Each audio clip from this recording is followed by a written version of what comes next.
परिवर्तिनी एकादशी की कथा। भाद्रपद में शुक्ल पक्ष की इस एकादशी को पद्मा एकादशी भी कहा जाता है और करवटनी एकादशी भी कहा जाता है। इस दिन भगवान अपनी सैया पर जब शयन करते हुए करवट बदलते हैं, इसलिए इसे करवटनी या फिर परिवर्तिनी एकादशी कहते हैं।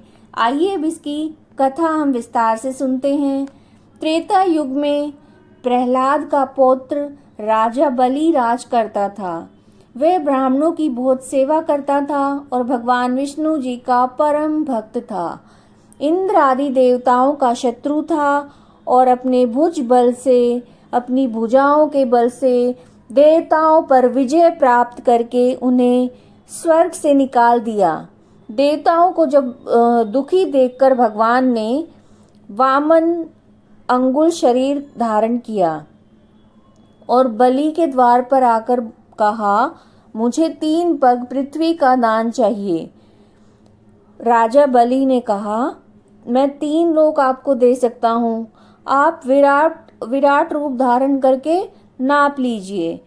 वामन भगवान ने विराट रूप धारण करके 2 पग में पूरी पृथ्वी को नाप लिया और तीसरा पग उन्होंने राजा बलि के सिर पर रखा। प्रभु ने चरण धरकर दबाया तो बलि पाताल लोक में चला गया और जब भगवान चरण उठाने लगे तो बलि ने हाथ पकड़कर कहा, इन्हें मैं इस मंदिर में धरूंगा। भगवान बोले, यदि तुम वामन एकादशी का विधि सहित व्रत करो तो मैं तुम्हारे द्वार पर कुटिया बनाकर रहूंगा। और बलि राजा ने वामन एकादशी का व्रत विधिवत किया।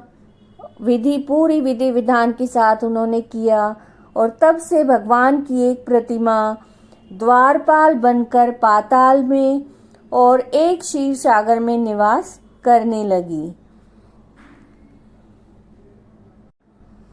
राधे राधे।